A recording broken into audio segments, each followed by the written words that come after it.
क्या आप जानते हैं कि केतकी के फूल की पूजा क्यों नहीं की जाती या फिर सती के पिता दक्ष और शिव के बीच नफरत कहाँ से शुरू हुई थी? रेडियो सबरंग से मैं हूँ स्वाति चौहान और आइए आपको सुनाती हूँ आज एक और इंटरेस्टिंग कहानी। तो एक बार देवताओं की नगरी में अचानक अफरा तफरी मच गई।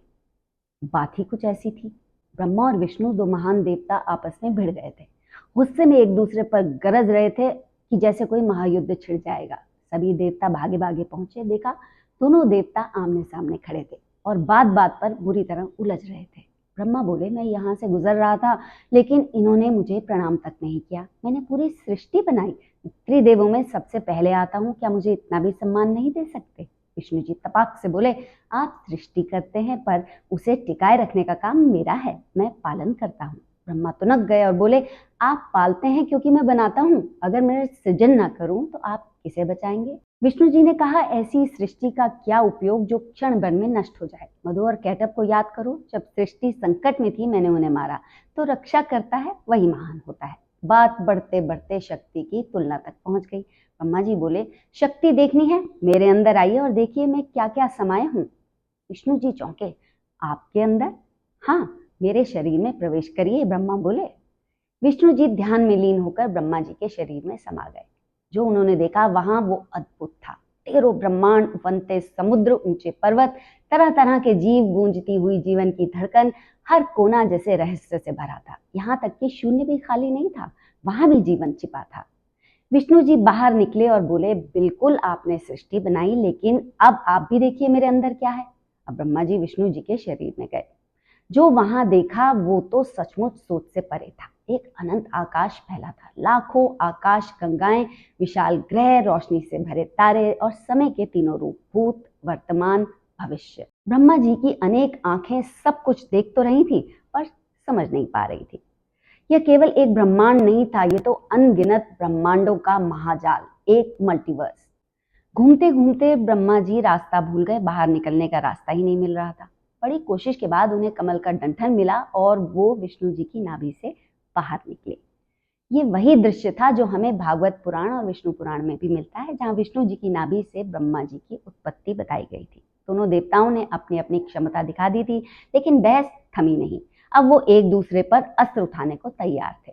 पूरा ब्रह्मांड कांपने लगा। तभी अचानक एक अद्भुत आग का स्तंभ प्रकट हुआ, ऊपर तक उठता हुआ, नीचे तक जाता हुआ, ना कोई शुरुआत ना कोई अंत, जैसे वो ब्रह्मांड की रीढ़ हो। वो स्तंभ था ही ऐसा, एक ज्योतिर्लिंग, जैसा कि शिव महापुराण में वर्णित है। देवताओं ने तुरंत एक युक्ति निकाली, बोले, इस स्तंभ का जो शीर्ष या टिप खोज ले वो श्रेष्ठ कहलाएगा। विष्णु जी नीचे की ओर जाइए, ब्रह्मा जी ऊपर की ओर। विष्णु जी ने वराह का रूप लिया और धरती की गहराइयों में उतर गए।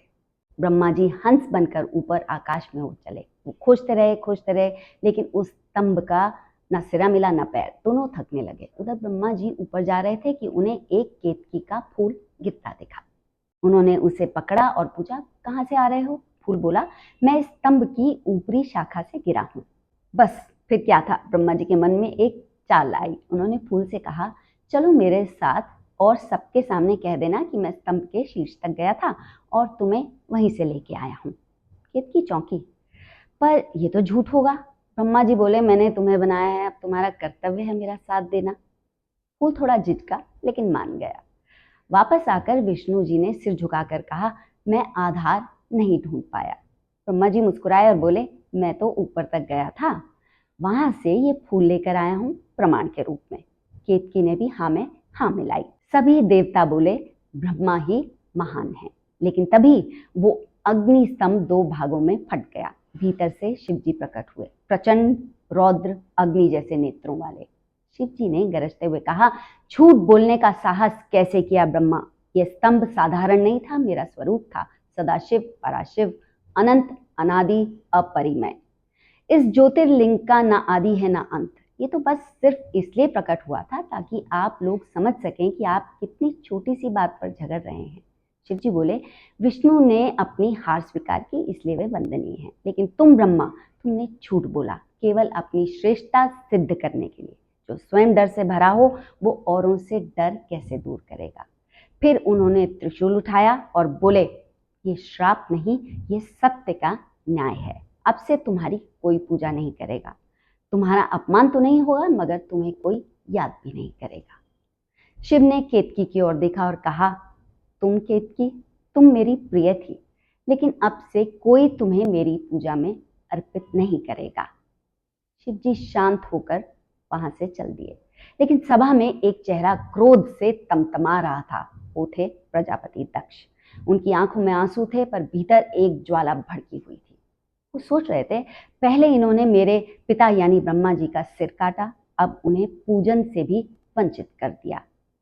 एक गहरी नफरत उनके भीतर जड़ें जमा चुकी थी, वही नफरत जिसने आगे चलकर शिव दक्ष यज्ञ का बीज बोया।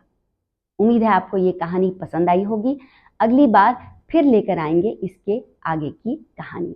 फिलहाल स्वाति चौहान को अनुमति दीजिए। नमस्कार।